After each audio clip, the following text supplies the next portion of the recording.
Uno de, uno de ustedes, por favor, presente esta clase en oración antes de comenzar.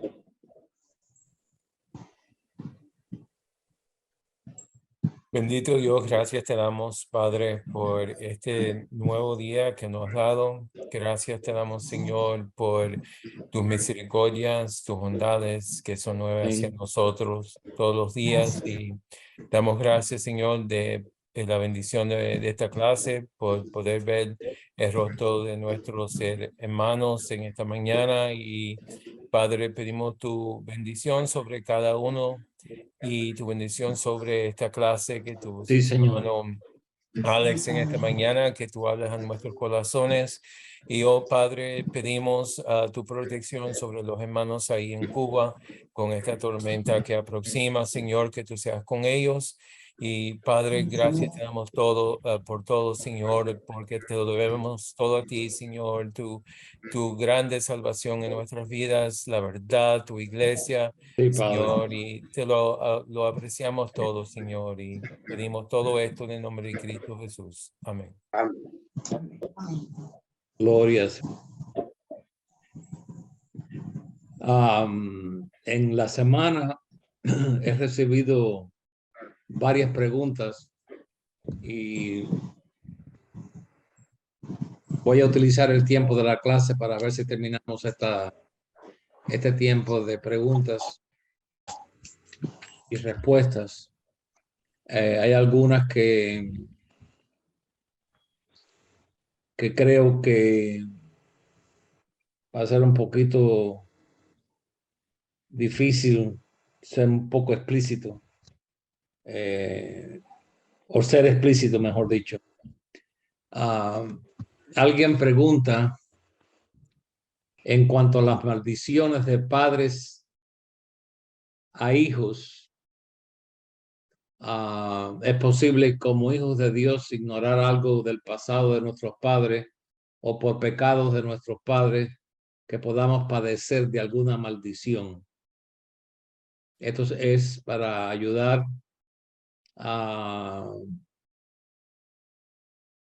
alguien que nos escribe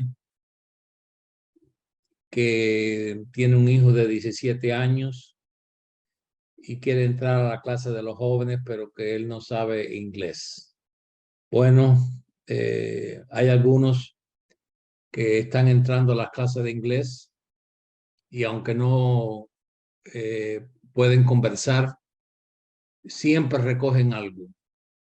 Siempre hay algo que ellos recogen y eso también los puede ayudar. Por ejemplo, la hermana Alejandra, que está ahí. Sí, hermano, Sí. buenos días. Las clases de jóvenes, ahora la hermana Keila habla inglés y español para yo entender, y también la hermana Adrián está ahora y entendemos lo que está y podemos hablar. Ustedes necesitan inglés nada más si quieren aprender. Sí. Nada de español. Para entender, ella no traduce. Yo sé, pero siempre hay algo que pueden recoger. Tell the person I will send the link. Nosotros le vamos a enviar el link Esa persona que vivió. para esta hermana que escribió. Hay dos preguntas aquí en relación al matrimonio. Yo lo voy a dejar para último.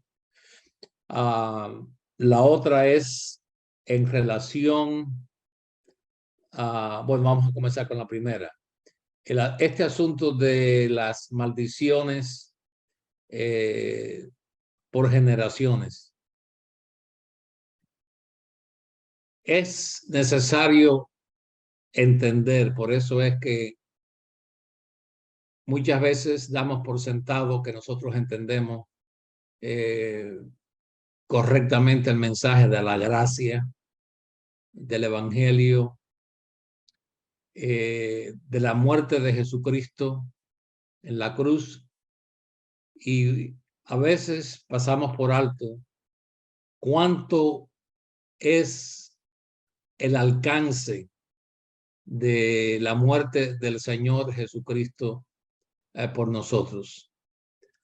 Toda maldición, incluyendo la maldición de la ley, de la cual el apóstol Pablo habla en varias ocasiones, todo esto está cancelado con la muerte del Señor Jesucristo en la cruz. Este asunto de las maldiciones de padres a hijos, eso se encuentra en el Antiguo Testamento hasta la 4ª y 5ª generación. Pero si leemos, por ejemplo, en las Escrituras, en el Antiguo Testamento, aún en el libro de Ezequiel, sabemos que ya la bendición de ser libertados de lo que nuestros padres han hecho, lo que nuestros antepasados hicieron, ya no nos puede alcanzar a nosotros si estamos bajo la protección de Dios. Pero más aún, con la muerte de Jesucristo, que nos libra de todo aquello que pudiera estar inclusive acumulado. Y hay tantas escrituras que podemos utilizar. Si estamos en Cristo, nueva criatura somos. Es un versículo muy sencillo, pero simplemente lo aplicamos a que ahora vamos a vivir una vida nueva. Y es verdad, pero ¿cómo vamos a vivir una vida nueva si todavía estamos arrastrando la posible maldición de nuestros antepasados por lo que ellos hicieron? Y que ahora también eso nos alcanza a nosotros. Por lo tanto, para responder en una forma no muy extensa, no hay ninguna maldición que pase de padres a hijos si nosotros ya estamos en Cristo Jesús. Aclaro que la única cosa que puede afectar a un cristiano en relación a sus padres, y esto es más bien para una generación más joven, es la forma en la que fue criada esta joven o este joven. Hay ciertas crianzas que definitivamente en ellas podemos arrastrar costumbres, podemos arrastrar ciertas, como yo podía explicar esto con una palabra, predisposición. Es difícil poder cancelar totalmente ciertas cosas. Instruye al niño en su carrera y aunque fuere viejo no se apartará de ella. Ahora, esa escritura tiene dos filos. Tiene dos filos. Si vivimos toda una niñez y parte también de nuestra juventud bajo la tutela de padres que nos acostumbraron a ver las cosas desde cierto punto de vista, puede ser que muchos de estos rasgos estén en nosotros, pero incluyendo un versículo de la Biblia, ¿con qué limpiará el joven su camino? Con guardar su palabra. Mientras más nos introduzcamos en la palabra de Dios y aprendamos los preceptos del Señor, tenemos una oportunidad muy, muy amplia para poner a un lado ciertas costumbres, ciertas inclinaciones que puedan existir en nuestro carácter como seres humanos. Maldición, no. Costumbres, cierta forma de pensar, cierta inclinación mental, podría yo decir quizás, si tengamos que tratar con ellas. Pero para eso tenemos la palabra de Dios.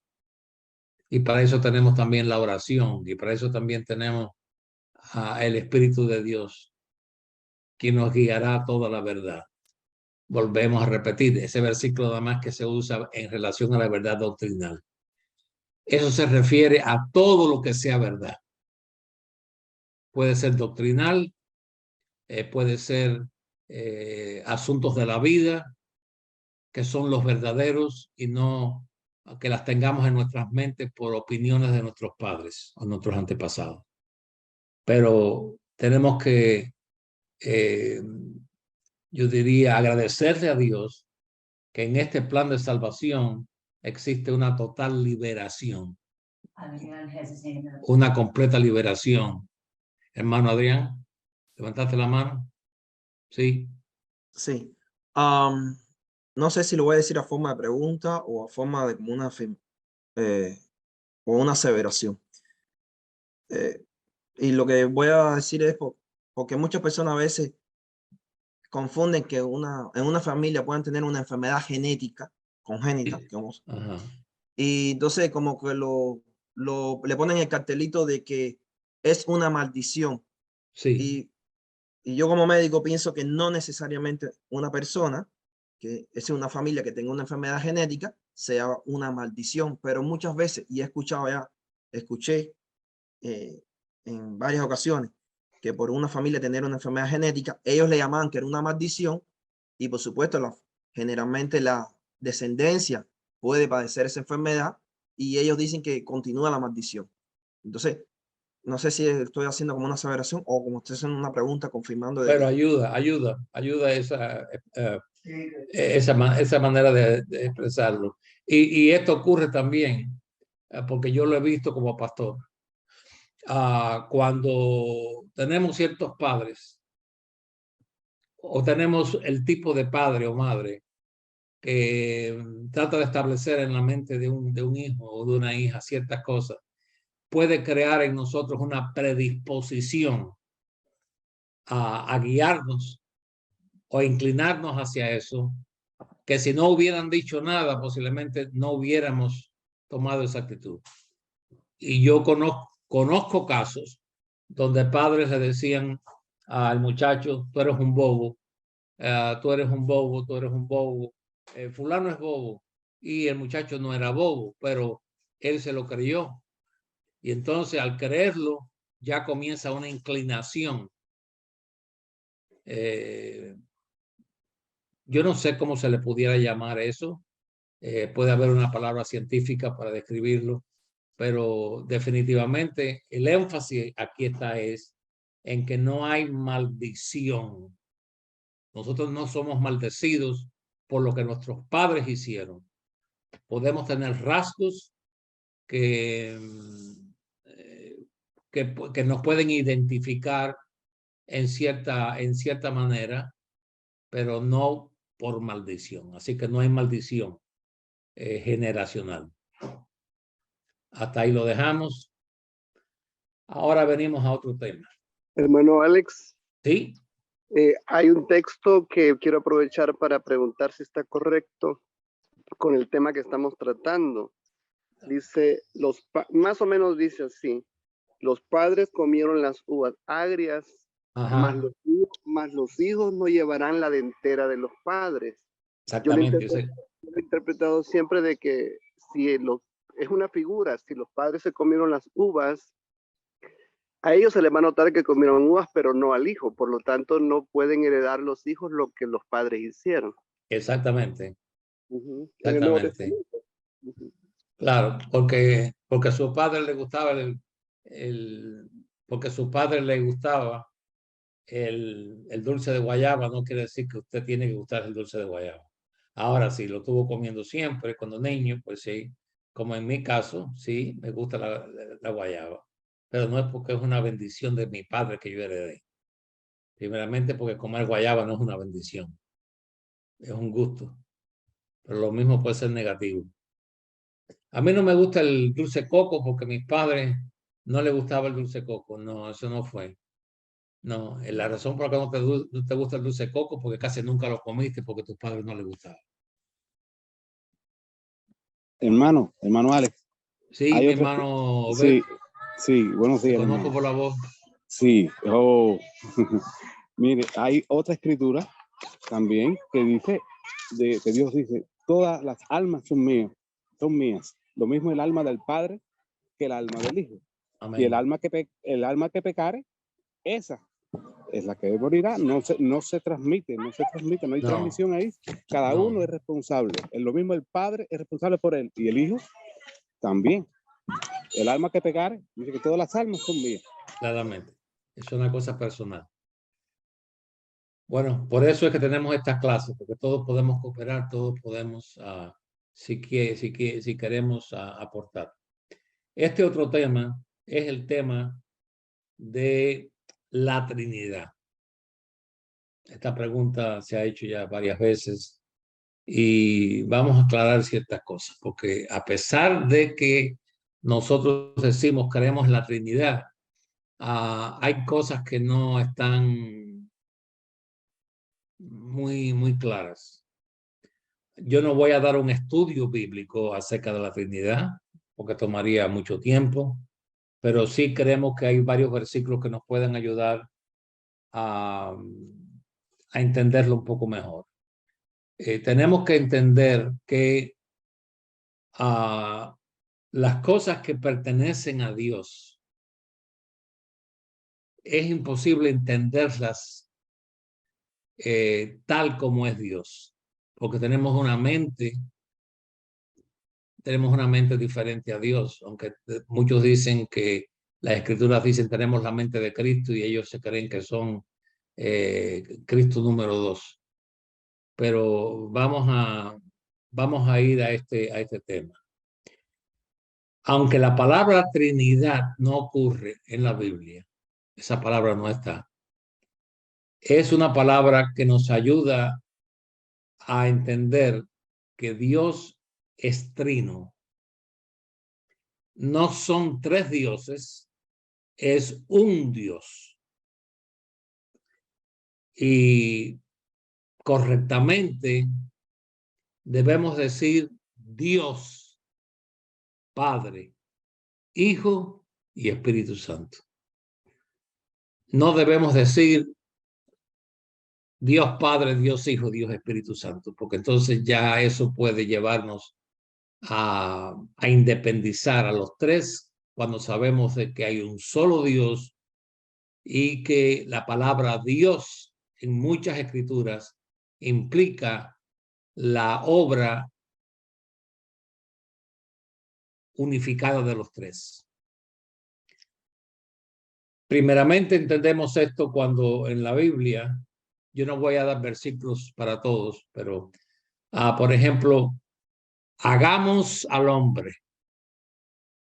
No leemos en la Biblia, yo voy a ser el hombre.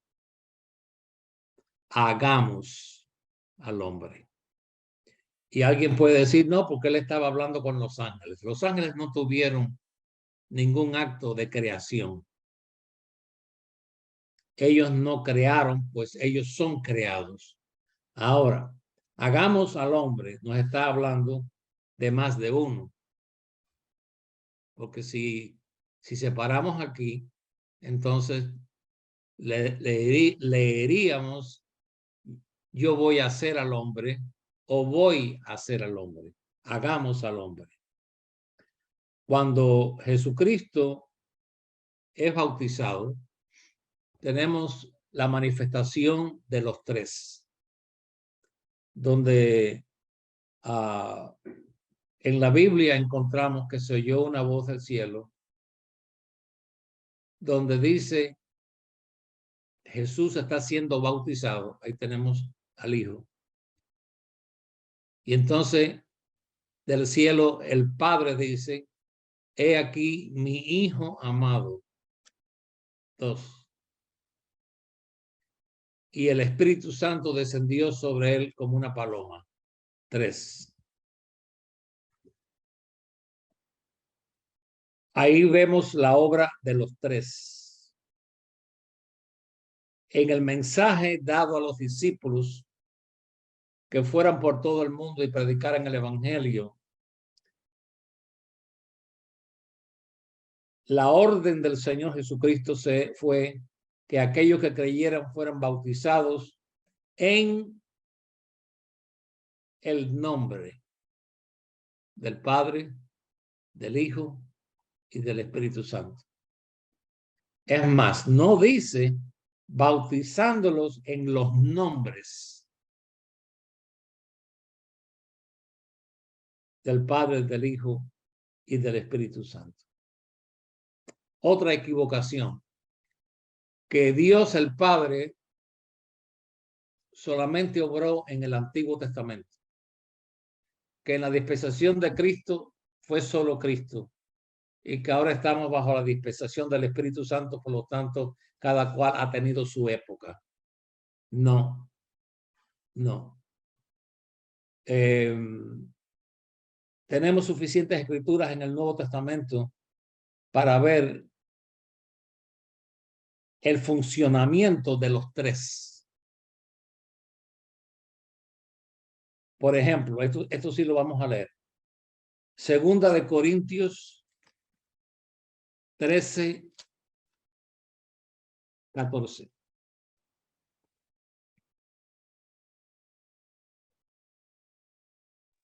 Te estás refiriendo al funcionamiento de los tres en lo que es la redención. Este tiempo, en el tiempo este que estamos viviendo, el cual muchos dicen que no, que esta es solamente la dispensación del Espíritu Santo. Ok. La gracia del Señor Jesucristo. 1. El amor de Dios. 2. Y la comunión del Espíritu Santo. 3. Sean con todos vosotros. Un solo Dios, manifestado en tres formas.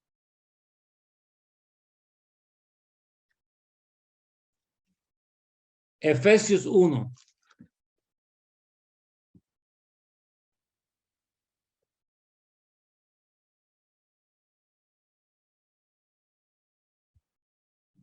Efesios 1.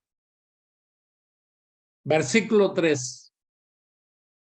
Bendito sea el Dios y Padre, 1, de nuestro Señor Jesucristo. 2, que nos bendijo con toda bendición espiritual en los lugares celestiales en Cristo. 13, en él también vosotros, habiendo oído la palabra de verdad, el evangelio de vuestra salvación, y habiendo creído en él, fuiste sellados con el Espíritu Santo de la promesa. 3. Que cada uno tenga su función, no lo separa. Hay solo una separación aquí por causa y por culpa suya. La culpa es de ustedes y mía. Cuando el Señor Jesucristo vino y se separó del Padre y le dijo al Padre: oh Padre, cuánto quisiera estar contigo en esa gloria que nosotros gozábamos. Él se sentía con nostalgia del cielo. Pero definitivamente los tres estuvieron actuando al unísono en el antiguo y en el nuevo. Eso lo sabemos cuando Sansón, que el Espíritu de Dios descendía sobre él con poder. Y eso lo podemos leer en muchas escrituras en el Antiguo Testamento.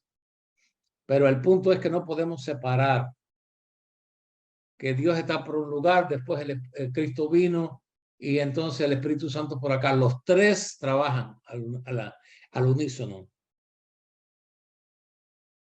Juan 14, 16. San Juan. Y recuerden, esto no es un estudio bíblico porque yo no estoy con estudios bíblicos aquí apuntados. Son versículos que están en mi mente. Juan 14, 16. Y yo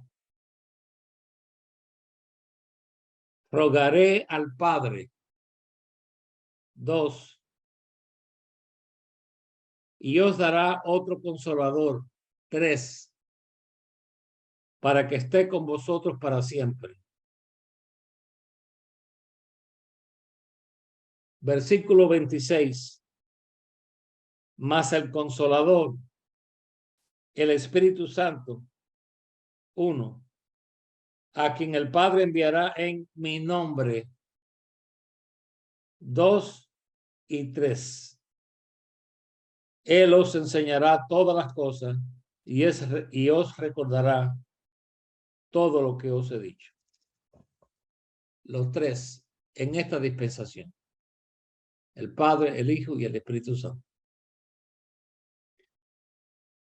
Algo interesante. Esteban estaba siendo apedreado. ¿Y a quién vio? En la visión. Los cielos se abrieron y Esteban vio a quién. A Jesús. Jesús. Pero vamos a abundar un poquito más ahí. Sentado en la diestra del Padre. Sentado a la diestra del Padre. Porque hay una pregunta aquí. ¿Van a haber 3 tronos? No. ¿Hay 3 tronos?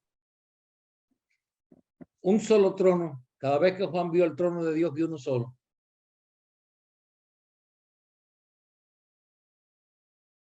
Jesús sentado a la diestra del Padre. ¿Y dónde estaba el Espíritu Santo?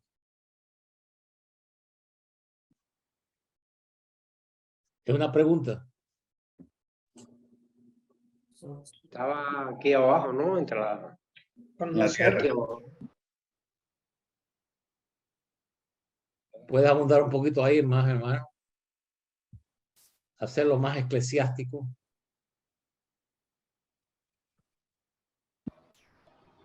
Hermano, cuando el Señor dijo, yo me voy, pero les dejo el Espíritu Santo. Sí, El el cual el Consolador. Padre enviará Ajá. en mi nombre, ¿no?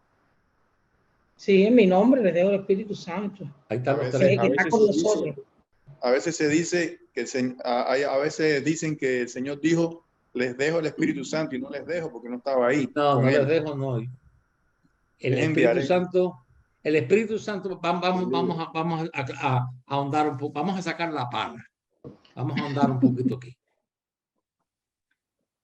Cuando el Espíritu Santo se manifestó en el Antiguo Testamento, él no se quedó. Él se manifestó. Como en el caso que dijimos ya de Sansón, y hay muchos otros casos en las Escrituras. Pero cuando el Señor Jesús dice, el cual el Padre enviará en mi nombre para que esté con vosotros, ¿por cuántos días? Siempre. Siempre. Para que esté, exactamente. Lo cual quiere decir que el Espíritu Santo está hoy manifestándose aquí en la tierra con Amén. su iglesia. Él os guiará, Él os enseñará, Él os santificará, Él nos mostrará muchas cosas que no podríamos entender. Él es quien convence al pecador de pecado, de justicia y de juicio. Entonces, Amén. el Espíritu Santo tiene una misión específica, así como Jesús tuvo una misión específica, porque Él vino a este mundo. Él vino a este mundo. Y hay cosas las cuales yo a veces digo, pero no es para que se vuelva una controversia, porque hay, ya yo lo sé, que hay quienes tuerzan algunas cosas que yo digo. Yo no sé si ellos encuentran un placer o por qué razón ellos hacen estas cosas, porque no estamos dando un estudio específicamente acerca de algo y se puede decir, o yo puedo dar una expresión o decir una frase y ya eso se vuelve como si eso fuera una doctrina. Una pregunta. Hermano Alex, en la cita bíblica donde dice que el Señor fue llevado en el Espíritu al desierto. Ajá. ¿Ahí qué usted cree de eso? Porque hay veces que dicen que como que el Espíritu estaba en ese momento ahí, pero yo creo que no, que una condición yo creo que tenía el Señor. Bueno, sí, yo creo que ya cuando Jesús viene, no es que yo lo creo, es que hay tantas escrituras que si uno las pone juntas, es como un rompecabezas, que cada pieza cae en su lugar.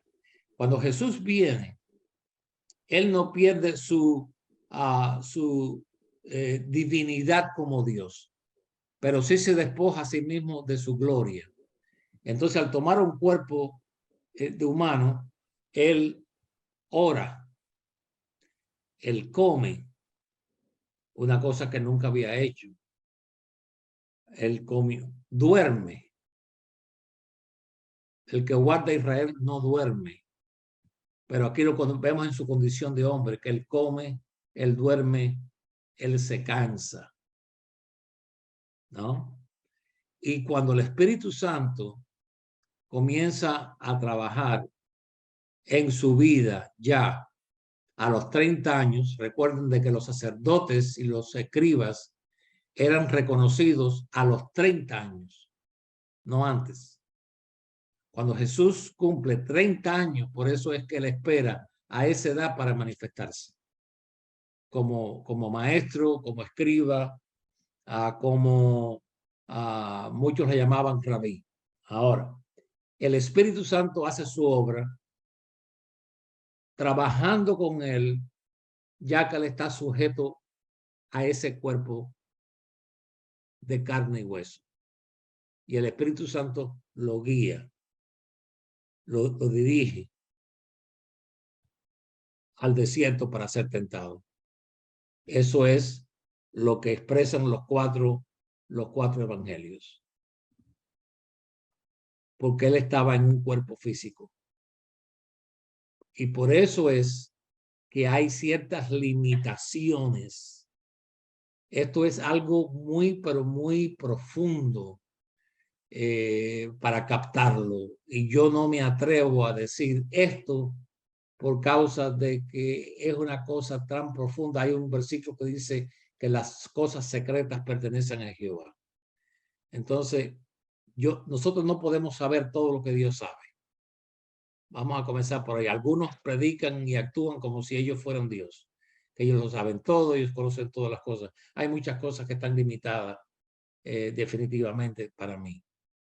Que no necesitamos saber. No necesitamos saber. Sí, necesitamos saber y podemos dar una opinión. Pero yo me refiero a esto que voy a decir ahora. Hay algo que alteró a Jesús. Ya con un cuerpo, fíjese bien, glorificado, con un glorificado, le dice a Tomás, mira mis manos, toca mi costado. ¿Entendemos eso ahí? Entonces, si nosotros decimos que eso cambió, porque ya Jesús tenía un cuerpo glorificado, ya su cuerpo estaba transformado, ya su cuerpo estaba totalmente, estoy repitiendo, es un cuerpo que ya está glorificado, resucitado, porque él atraviesa puertas, él atraviesa paredes, pero a la misma vez él come con los discípulos. Aparte de eso, él se desaparece, aparece y se desaparece. Los discípulos están solos en el cuarto y sin tocar a la puerta, él se aparece entre ellos. Que es cuando Tomás le dice, a menos que yo lo vea, yo no creeré. Él entró sin tocar la puerta, se desaparece. Cuando van con los dos discípulos en Maús y van a partir el pan, cuando él parte el pan, lo reconoce y él se desaparece. Un cuerpo totalmente glorificado, un cuerpo totalmente glorificado, resucitado, pero a la vez tiene las marcas de la cruz.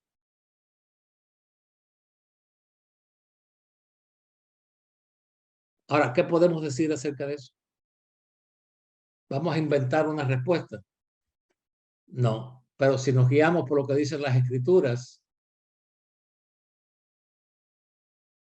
podemos decir que nosotros alteramos al Señor Jesús en el sacrificio que Él hizo.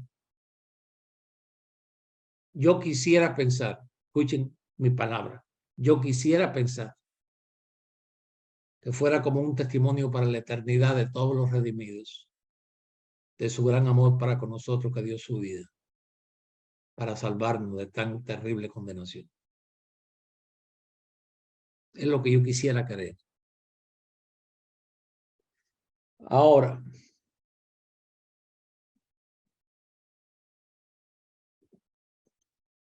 ¿alguien quiere abundar más en ese tema?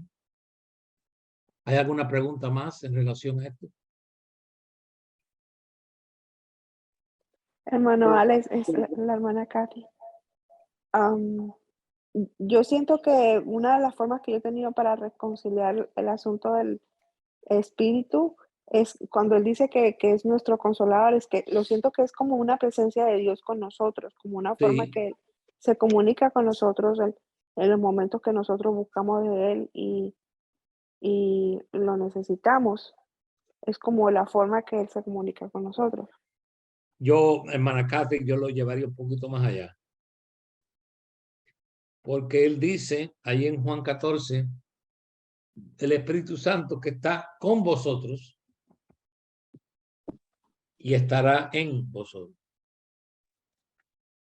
Hay una diferencia en con y en.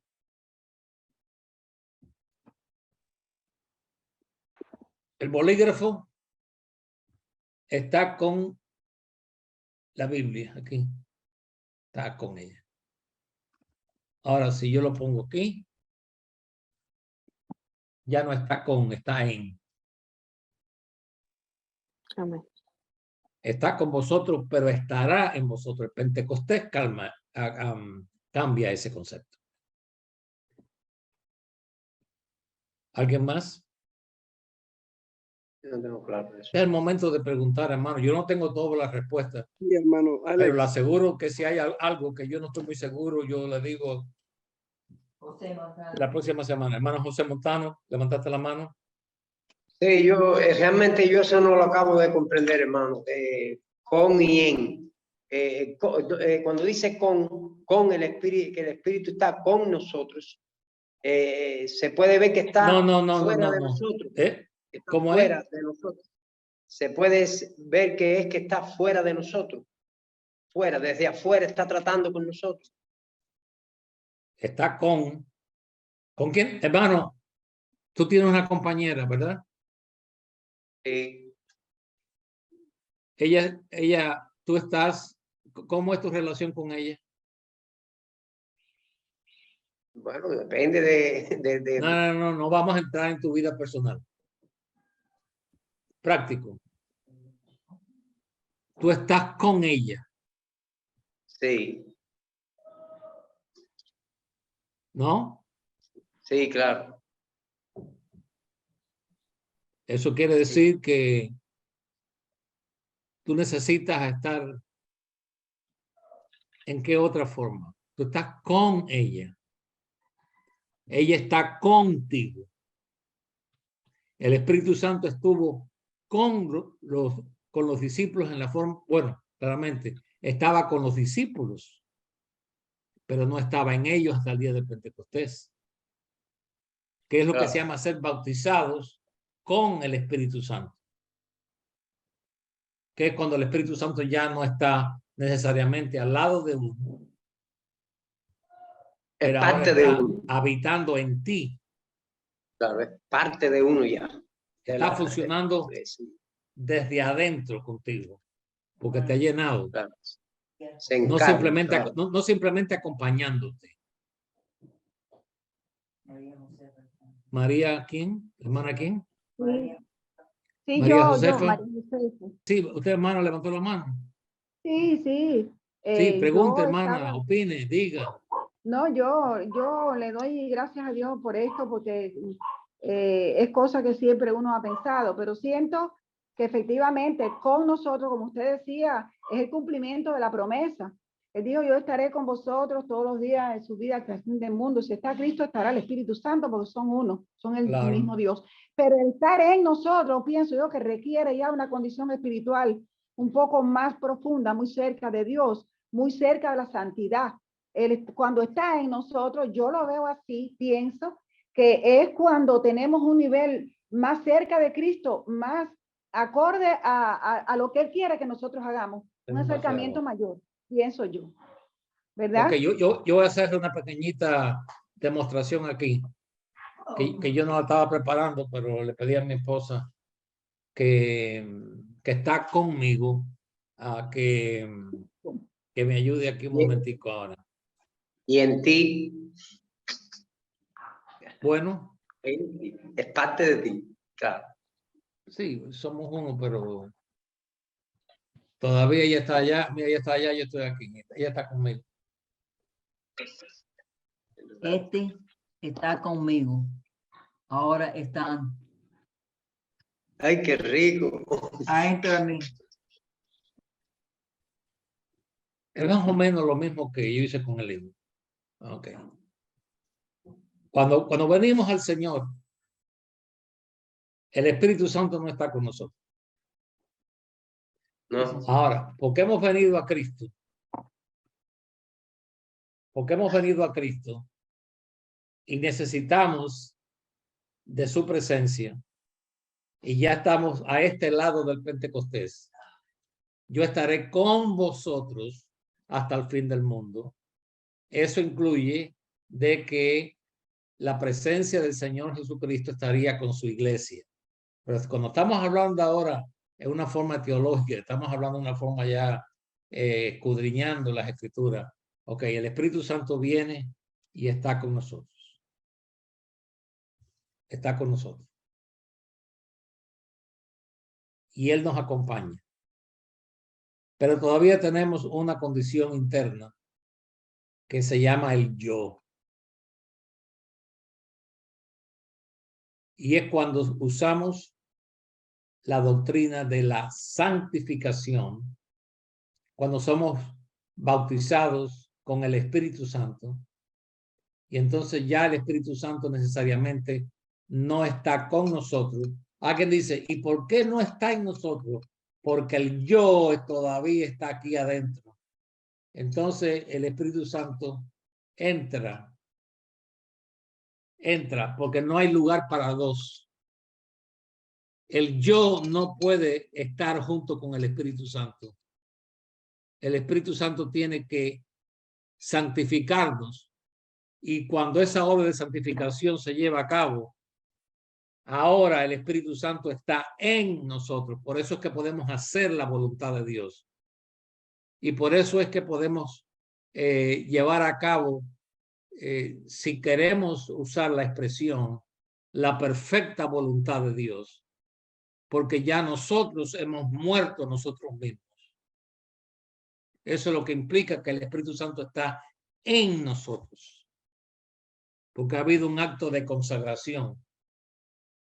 Nos hemos entregado completamente. Cuando el pecador viene a Cristo en arrepentimiento, muchas veces él ni sabe hasta dónde llega eso. Nos entregamos para que Él nos perdone, porque llevamos un saco encima, perdone que sea tan crudo, de culpabilidad.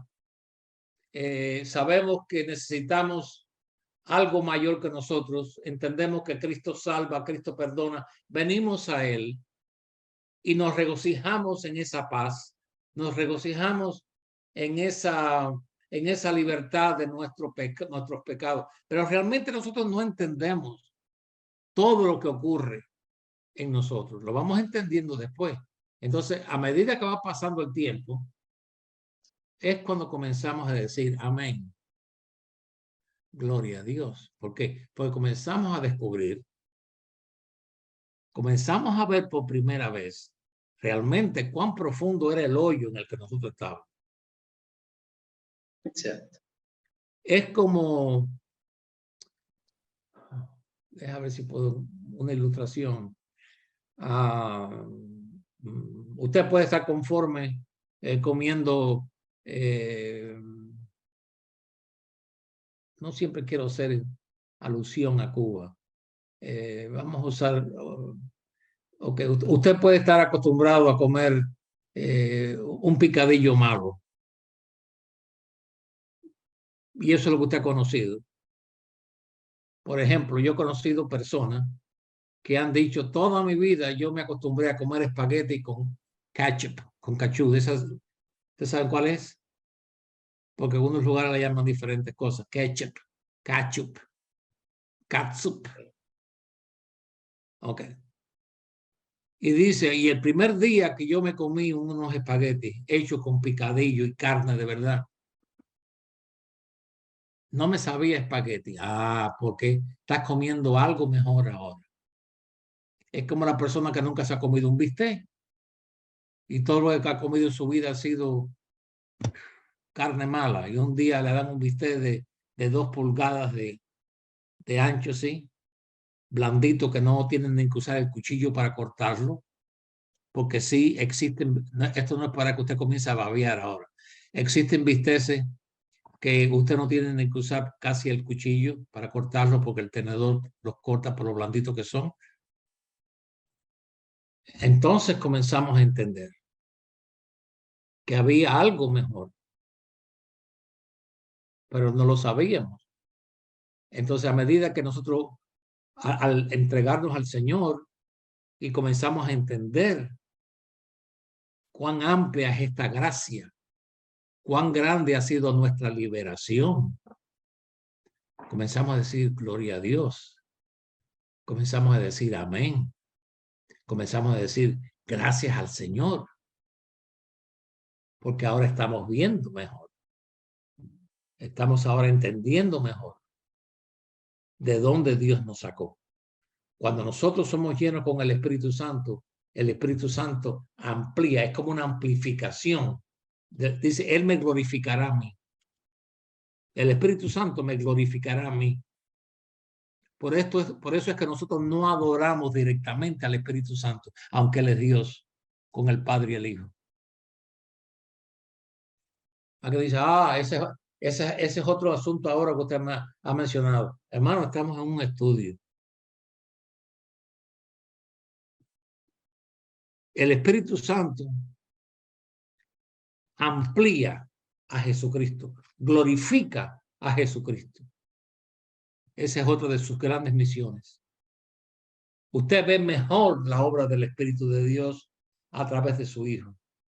Usted entiende mejor la crucifixión. Usted entiende mejor la resurrección, su ascensión, su intercesión por nosotros. Y entonces es una de las razones por las que nosotros podemos orar y decir, Señor, gracias. Gracias por el Espíritu Santo. Gracias por el Espíritu Santo, pero yo no creo que cuando usted ora, usted dice, oh Espíritu Santo, yo vengo delante de ti. El Señor nos dijo cómo orar. ¿Cómo nos dijo el Corán? Oremos Padre al nuestro. Padre en el nombre del Señor Jesucristo. Ahí está. ¿Algo más que añadir? Esto no es un estudio. Simplemente hemos tocado algunos puntos que muchas veces pueden ser causas de aclaración. ¿Pueden aclararnos algunas cosas, algunos conceptos? Hermano, Alex. cuando se toca este tema, es muy importante hasta dónde estamos dispuestos nosotros a dar el yo. Ajá. A rendirlo. Porque a rendirlo, porque algunos dicen, sí, pero es que cuando el Señor Jesucristo no, nuestro Dios no nos quita el que somos, no nos quita el que somos, pero es necesario que nosotros nuestro yo lo pongamos en su mano para que Él sea el que lo dirija. El yo no es nuestra personalidad. El yo es nuestra voluntad que ha sido afectada por el pecado. Una voluntad que ha sido afectada por el pecado, en el cual predomina lo que yo quiero, en el cual predomina lo que yo quiero hacer. Entonces, cuando eso es eliminado, podemos decir como el apóstol Pablo, ya no vivo yo, si no vive Cristo en mí. Pero no nuestra personalidad. Imagínense si todos tuvieran la misma personalidad. Yo no quisiera que todos tuvieran, yo no quisiera tener la personalidad de otra persona. Nuestras características son diferentes. Vea a Juan, a Pedro, compare a Elías con Eliseo. Tenemos diferentes personalidades y eso es bueno, eso es grandioso. Eso quiere decir que Dios nos entiende a todos. Eso quiere decir que todos estamos incluidos en el plan de salvación. Compare a un esquimal, alguien que vive en las Amazonas. Tienen que tener diferentes personalidades, diferentes gustos. A uno le gusta comer grasa de foca, manteca de foca, mientras que el otro que está en la Amazonas le gusta el jabalí, le gusta el pescado. Iba a comparar a un cubano con él, pero mejor que no entremos ahí. Vamos a preguntar nuevamente si hay algo más que debemos tocar, si entendemos bien el trabajo de la Trinidad. Hermano, el yo ese de que estamos hablando ahora, porque yo imagino que no nos quite, no nos deje sin voluntad. Más bien es que el Señor lo que hace es que cambia, la santificación cambia más, el querer hacer nuestra voluntad egoísta sobre hacer su voluntad, pero no nos deja sin una voluntad. Bueno, yo no dije eso, yo dije que la voluntad o a veces es nuestra voluntad es nuestro libre albedrío, el poder escoger. Tú todavía puedes escoger, ¿no? Sí. Ok, ¿tú prefieres el jugo de uva o el jugo de naranja? El de uva. ¿Y de dónde viene Jugo eso? de uva. ¿De dónde viene eso? De Estados Unidos. De Estados Unidos. No.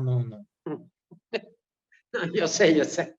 Okay. Del libre albedrío, de mi voluntad, de lo que yo quiero. De lo que tú deseas, que es parte de tu vida, lo es normal. Claro. Ahora, el yo que es crucificado es la voluntad que ha sido afectada por lo que hemos heredado nosotros de Adán. Que podemos llamarle la carne, podemos llamarle en cierta manera el viejo hombre, podemos llamarle el yo, hay diferentes calificativos, pero mantenemos nuestra personalidad. Por ejemplo, mira, tu personalidad y la personalidad del hermano Nelson, que va a hablar ahora. A ver, hermano Nelson. No, mi pregunta era, cuando estamos hablando de la oración, sí, la palabra nos enseña que tenemos que ir delante de Dios a través de su Hijo Jesucristo, en su nombre. Pero vamos a través, ¿cómo se dice? A través del Espíritu Santo también. Bueno, hermano, yo no sé qué es lo que tú estás tratando de verificar. No vamos a través del Espíritu Santo, vamos con la ayuda del Espíritu Santo. Porque dice la Escritura de que en ocasiones no sabemos ni cómo orar, ni cómo poder expresar lo que sentimos. Y entonces el Espíritu Santo nos ayuda en esa oración, pero no es a través del Espíritu Santo. Oramos en el nombre de Jesucristo. Es como correctamente se puede expresar. Ahora, no estamos hablando aquí de pecado ni de falsa doctrina, pero estamos hablando de qué es lo que las Escrituras nos enseñan cuando las estudiamos todas a la vez. Al hermano José C. Hermano Alex, es José Bermúdez. Oh, hermano José Bermúdez.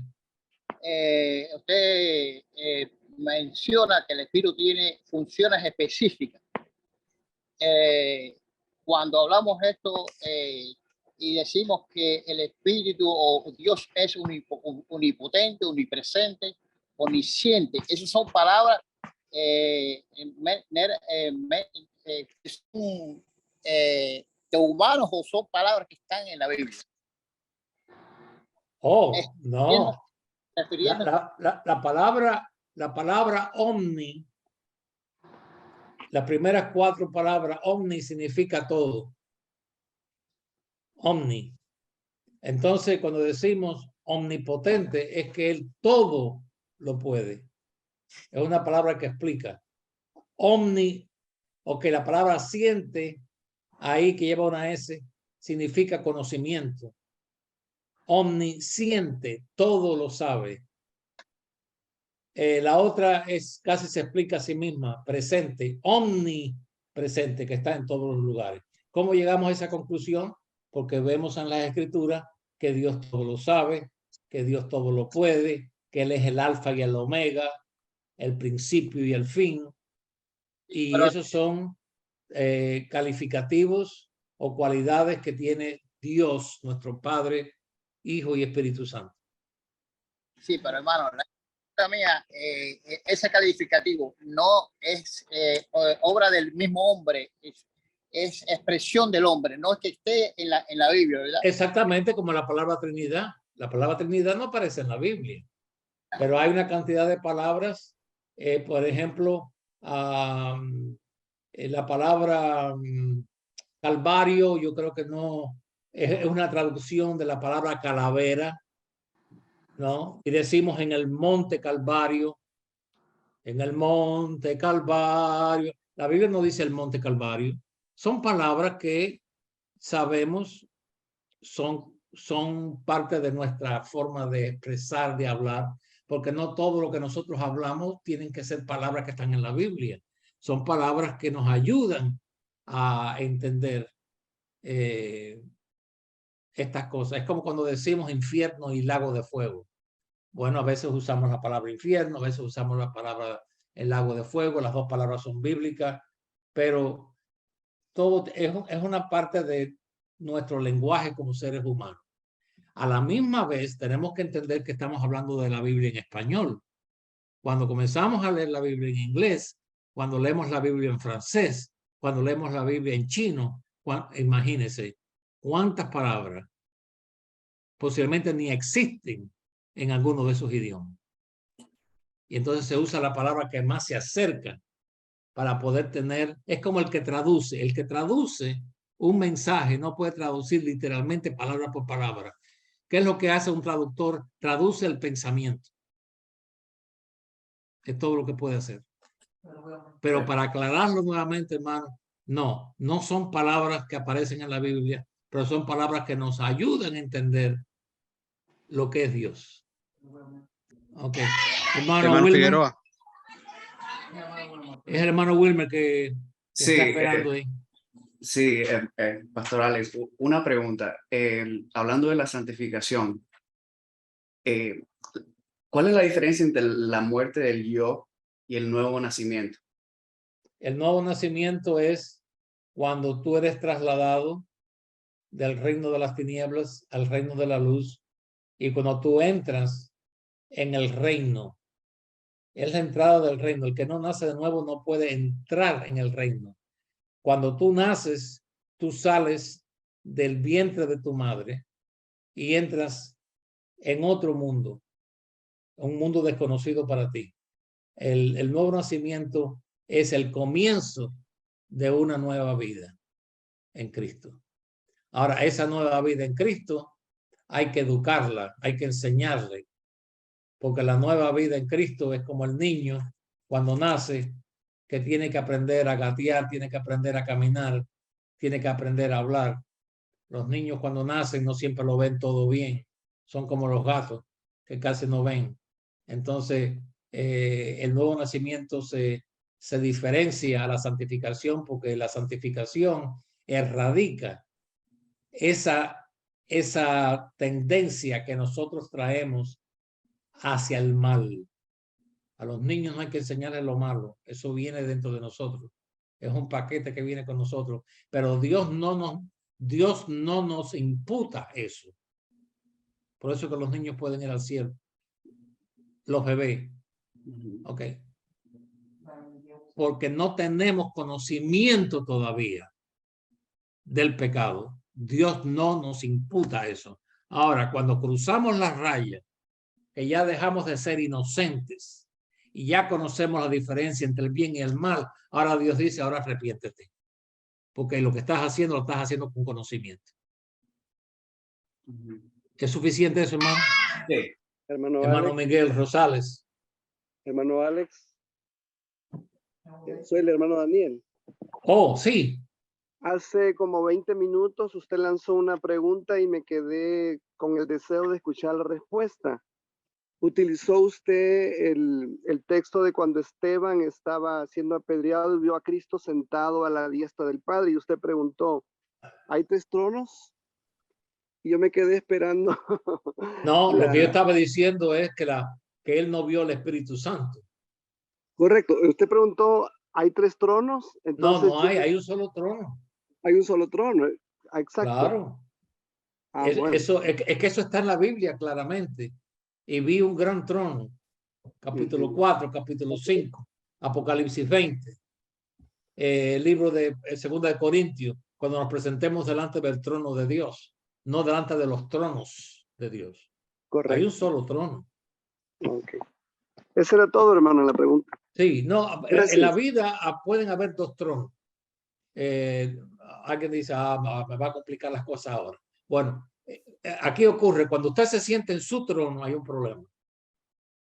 A usted hay que destronarlo. Para que entonces Dios se siente en su trono. Hermano Miguel Ángel. Era más bien un comentario, ¿no? Basado en las escrituras, que yo leo en las escrituras que digamos, porque Jesús dijo, yo voy para mandar el Espíritu Santo, ¿no?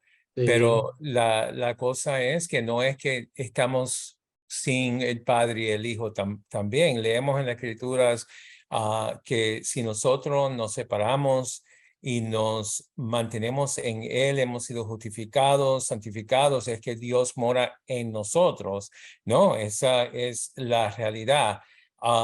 Y le doy gracias a Dios por esa realidad que es Dios en su plenitud que mora en nosotros. ¿No es así? Cuando somos santificados, sí.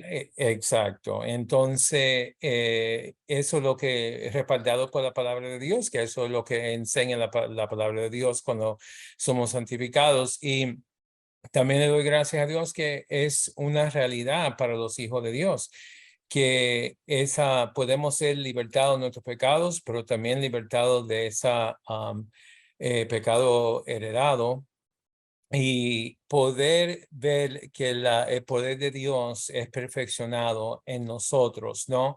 De que podemos tener tendencias, debilidades y todo eso, pero por la gracia de Dios y por el Espíritu Santo, pues todo eso puede ser dominado, que no prevalece en nosotros más. Y pensando en nuestros antecesores y nuestros padres, gracias a Dios que con nosotros, por medio de la salvación, esa cadena es rota, ¿no? Y nosotros no tenemos que seguir en los pasos de nuestros padres, hablando ahora de pecados y las inmundicias y todo eso, que muchos de nosotros quizás fuimos creados en ellos, pero gracias a Dios que teniendo la justificación, siendo consagrados, siendo santificados, teniendo la plenitud de Dios en nosotros, podemos vencer y dominar todas estas cosas que nos han afectado en la vida.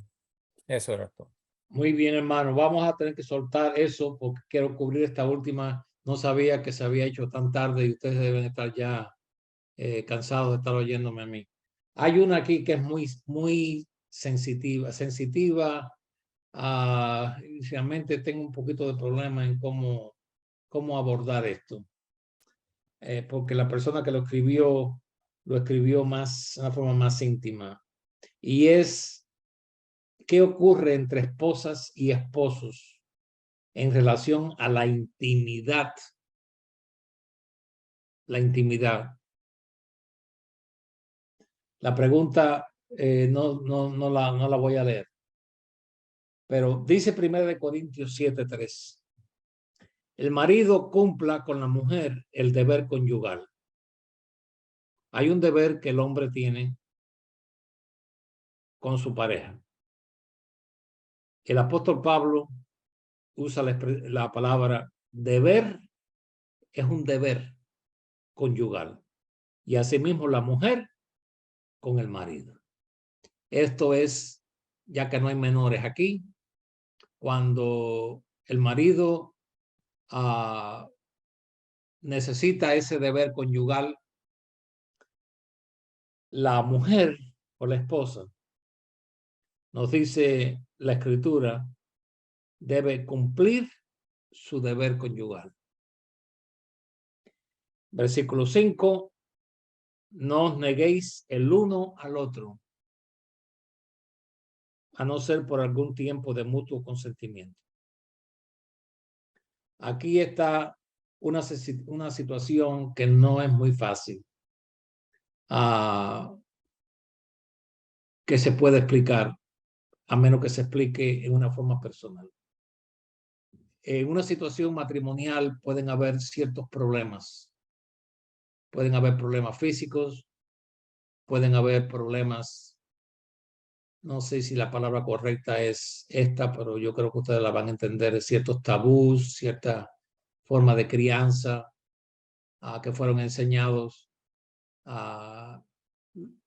Casi siempre es a la mujer y no al hombre, pero también han habido condiciones que yo las he conocido que tienen que ver con los hombres. Pero definitivamente que no siempre ese deber es placentero en ciertos tiempos o en ciertos momentos.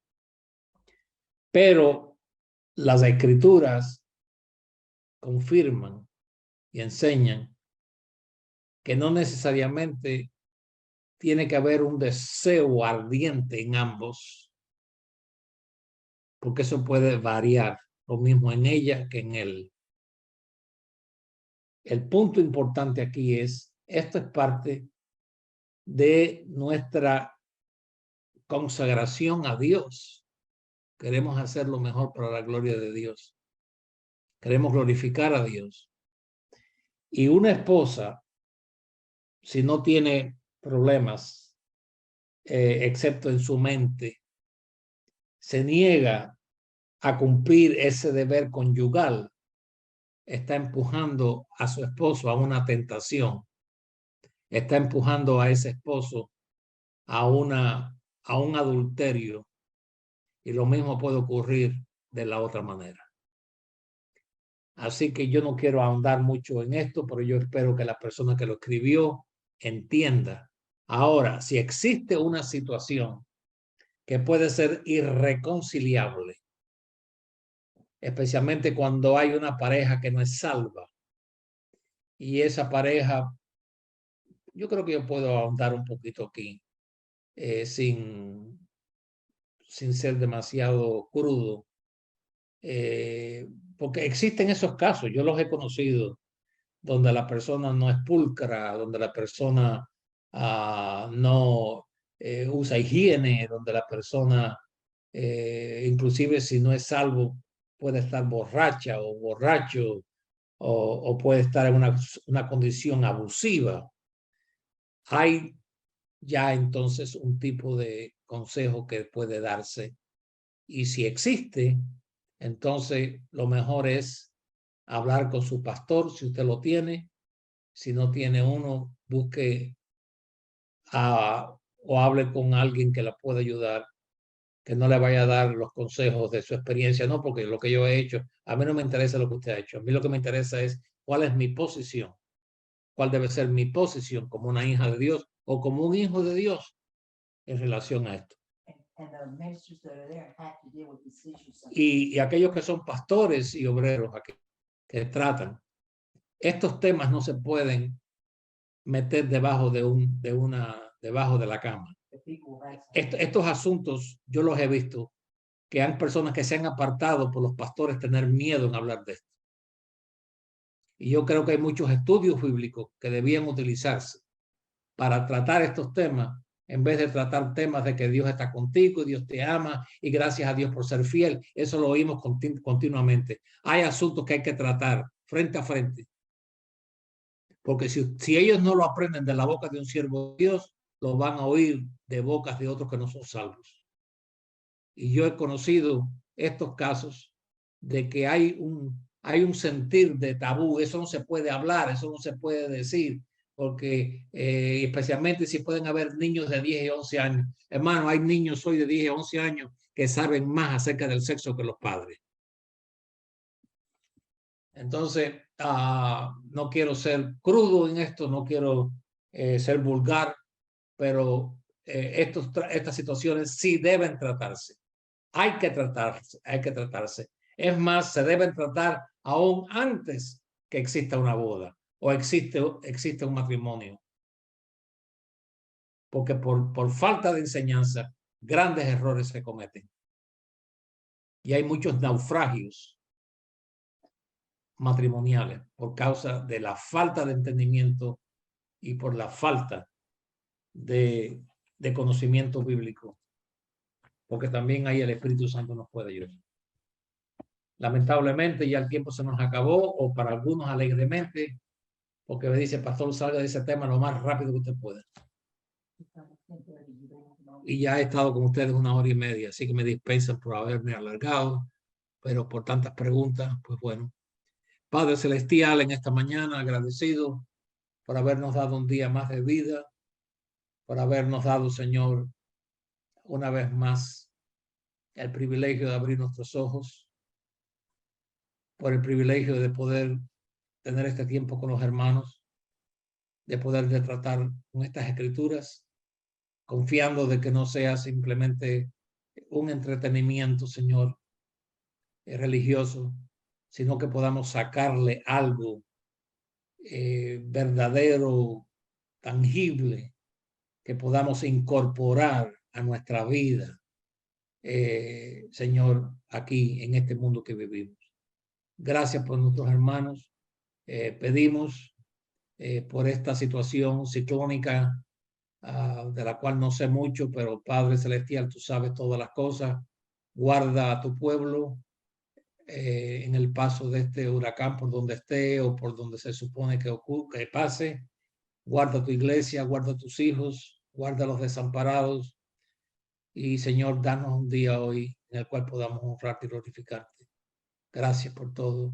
En el nombre de Jesús. Amén. Amén.